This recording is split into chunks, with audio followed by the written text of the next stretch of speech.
ये मन इतना बेके विषय विकारों का भोगी कि इंद्रियों के दरवाजों में बैठ के गिर गया, कमज़ोर हो गया, आदी हो गया, स्वभाव पड़ गया। अब ये उसको छोड़ता नहीं, जब देखता है तो गिर जाता है। तो महापुरुष कहते हैं गुरु की प्रीत कर पहले,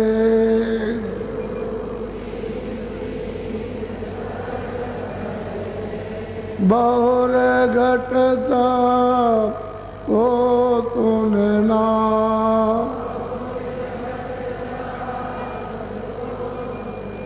अब गुरु से अगर प्रेम हो गया, जो उन्होंने रास्ता अंदर का बताया, तो फिर सुनने लगोगे।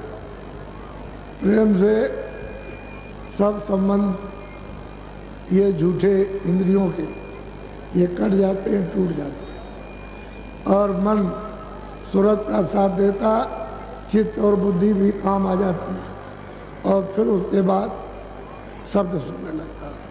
और शब्द में है रस। वो जब चोट पड़ती है, घन पड़ता है, तो ये मन भाग नहीं सकता, वो तो जम्बूरा है, ऐसे पकड़ लिया तो फिर छोड़ेगा। कहते हैं कि भाई जब तुम प्रेम करोगे तो वो और शब्द तुमको सुनाई देगा। मान दो बात ये मेरी,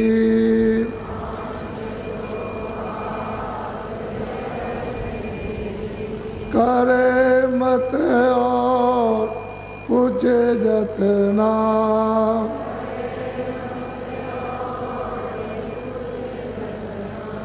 हार जब जाए मन तुझसे,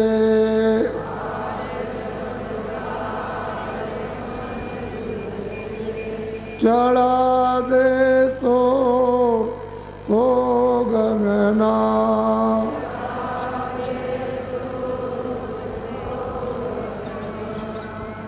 सही सच्ची बात तो यही है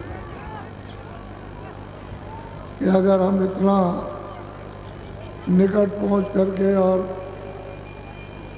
महात्माओं के शब्दों को सुने और अमल में ले आए तो क्या नहीं।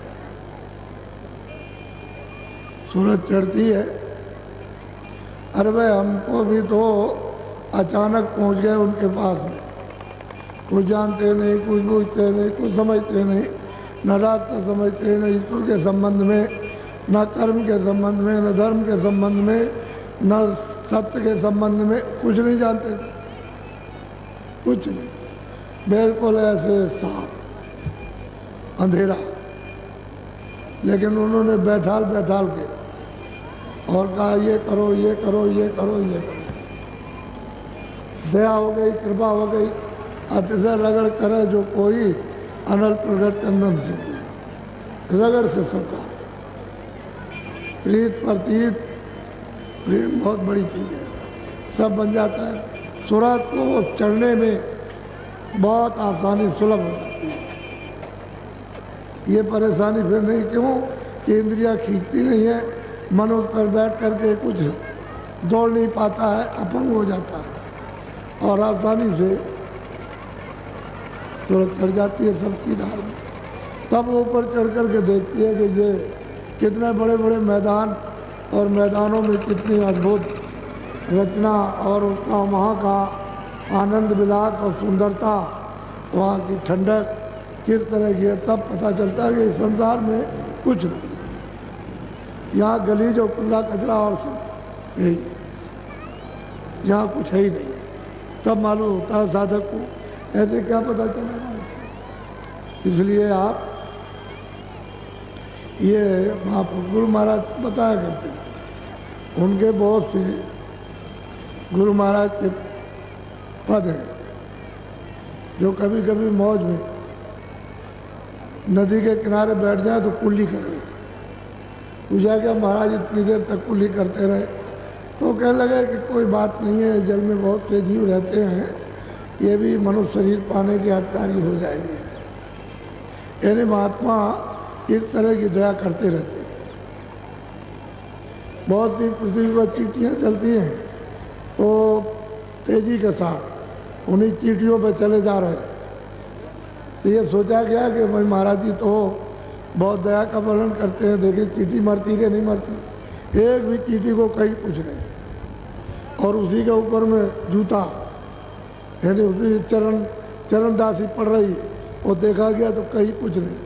तो पूछा कि महाराज, कह लगे अरे भाई इस पर सो जाएगा तो इनको मनुष्य शरीर मिल जाएगा, बहुत दिनों से भटक रहे हैं, कितने युग हो गए भटकते, और आगे तो इनको मिलने का अवसर नहीं है, इनका भी भाग जाएगा।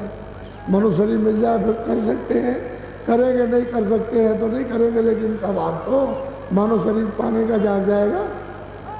इस तरह से महात्मा दया जीवों में करते रहते हैं और जीवों की 84 छुड़ा के बीच ही में से मनुष्य शरीर दिलवा देते हैं। तो ये राज तो कोई जानता नहीं, किसी को पता नहीं। तो जो उनसे प्रेम कर ले तो उसकी क्या सीमा।